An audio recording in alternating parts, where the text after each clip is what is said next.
Alright, kita udah lama banget gak ngobrolin soal drama tentang streamer luar negeri. Bang Eno, gue izin buat konten kayak gini sekali aja ya, karena gue bosen ngomongin soal Indonesia terus gitu. Takutnya kalau misalnya gue ngomongin soal Indonesia terus, nama gue ditandain.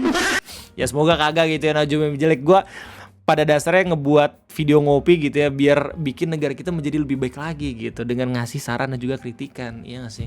Nah, di video ngopi kesempatan kali ini kita bakal ngomongin soal streamer luar negeri yang sekarang lagi kesenggol drama, namanya Pokimane.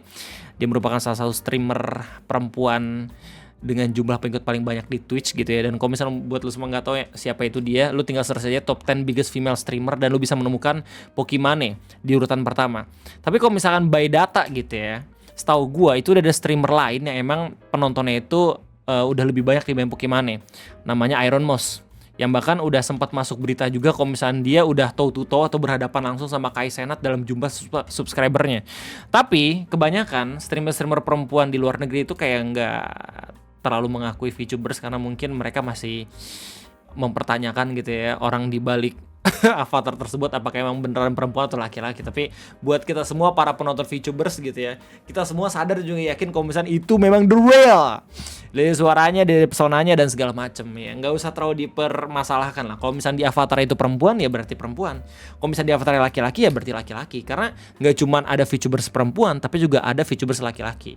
Nah mungkin selain itu banyak banget streamer-streamer luar negeri yang perempuan mengira kalau misalnya VTubers itu nggak terlalu dimasukin ke dalam streamer female gitu ya, karena mungkin mereka diasosiasikan sama korporasi juga atau perusahaan, ya kan, kayak misalnya Hololive gitu, Pekora dan segala macem, itu kan dia ada manajemennya sendiri. Sementara streamer-streamer Twitch atau streamer-streamer perempuan gitu ya yang emang ada di luar negeri biasanya mereka lakukan sendiri gitu secara preparation, gak ada manajemen dan segala macem. Well, apa yang terjadi sama Pokimane? Sebenarnya ini drama receh banget.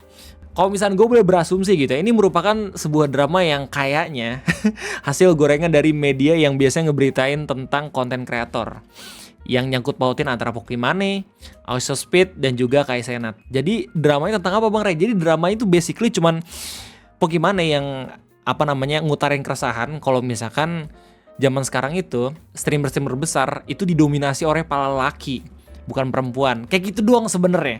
Dan itu bukan sebuah opini yang tendensius gitu ya, atau menyerang sesuatu. Itu merupakan fakta.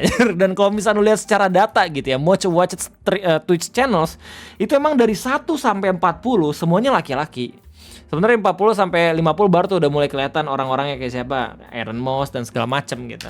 Cuman karena mungkin banyak banget orang-orang yang gak suka dan emang pada dasarnya udah ada haters juga gitu ya Pokimane, sampai pada akhirnya digoreng di Twitter dan segala macem. Nah ini semua opininya bermula dari podcast Colin and Samir. Dimana podcast ini biasanya podcast yang sering didatengin sama kreator-kreator gede luar negeri gitu ya, kayak misalkan MrBeast, terus habis CEO Snapchat, terus kreator lain yang mungkin aja lo tau lah gitu. Bahkan mereka juga ngomongin soal election gitu ya, sama kayak gua ngomongin soal debat presiden atau debat pilpres. Nah di video terbarunya mereka ngundang Pokimane atau Pokimane. Sebelumnya sorry banget kalau misalnya gue lebih enak nyebut Pokimane dibanding Pokimane. Mungkin ada sebagian orang yang terganggu gitu ya. Tapi karena gue biasa ngomong cepet, jadi gue lebih enak ngomong Pokimane. Sorry banget nih ya. Oke, jadi balik lagi itu topik. Nah, di video podcast terbarunya Kalian Samir, mereka ngundang Pokimane atau Pokimane. Dimana di podcastnya ini sama seperti video-video podcast yang lain gitu ya. Kalau misalnya ngundang content creator pasti nanyain soal kehidupan content creatingnya.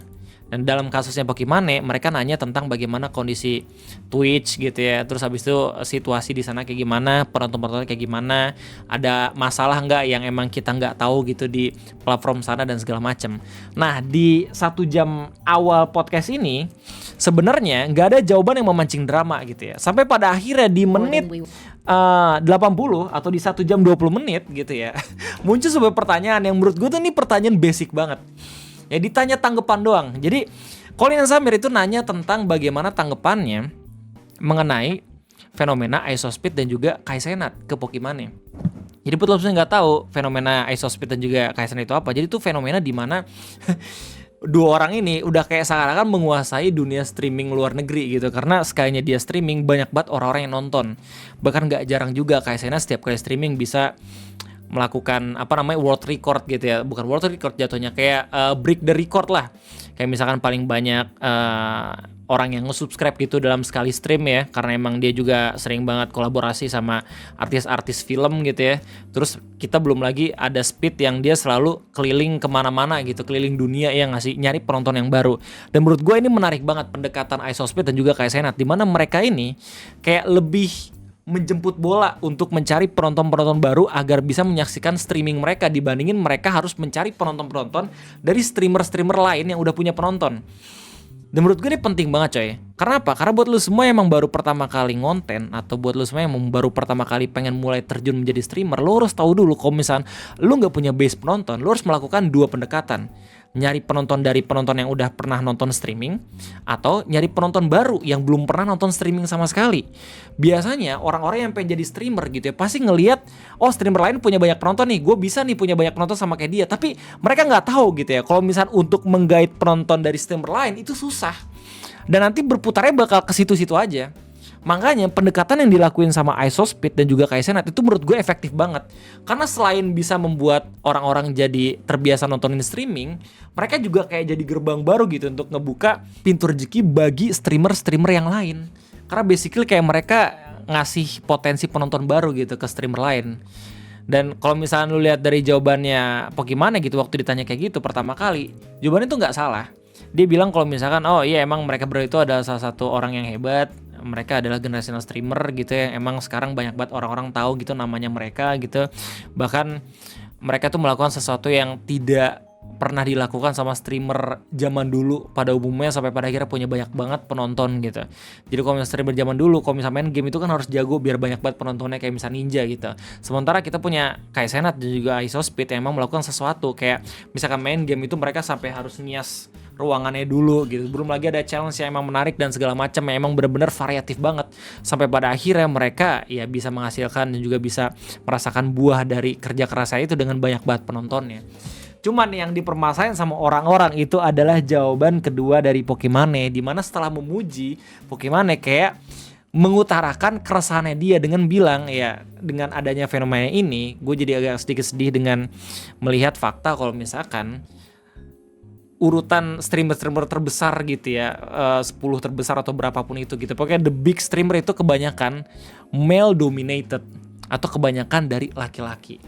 Nah kata male dominated ini, kalau misalnya beberapa orang gitu yang mau menonton podcast ini agak sedikit sensitif gitu ya, sampai pada akhirnya karena banyak banget orang-orang yang gak suka dengan kalimat tersebut gitu ya, pada ngegoreng Pokimane di Twitter.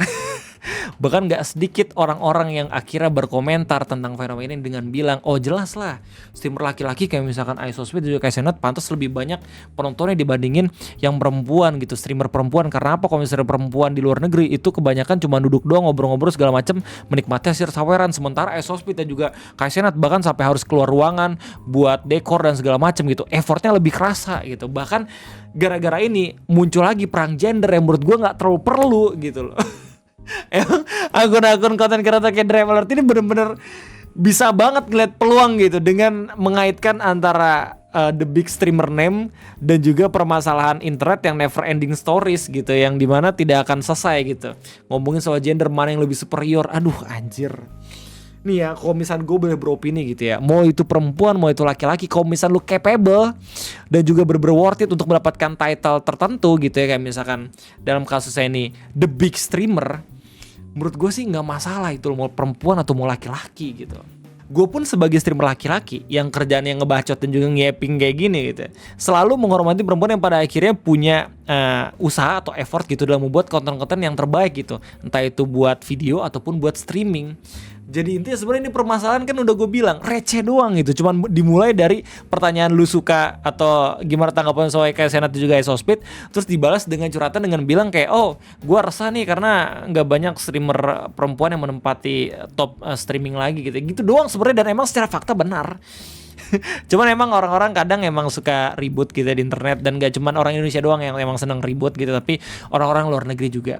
Jadi gimana tanggapan lu semua soal permasalahan drama internasional ini? baik lagi menurut gue ini gak terlalu penting, tapi menurut gue ya agak sedikit cukup seru lah kalau misalnya gue bahas di video ngopi ini. Semoga ini bisa menjadi teman tidur lo gitu ya, kalau misalnya semua nggak tahu gimana caranya buat menghabiskan waktu sebelum tidur gitu ya. Gue sempet ngeliat klipnya Al yang bilang kalau misalnya, oh Bang Ray kan sekarang buatnya video-video ngopi gitu, yang pada akhirnya gue selalu tonton karena bisa membuat saya tertidur pulas gitu, saking enjoynya mendengarkan suara saya. Oh terima kasih loh ponakan, terima kasih.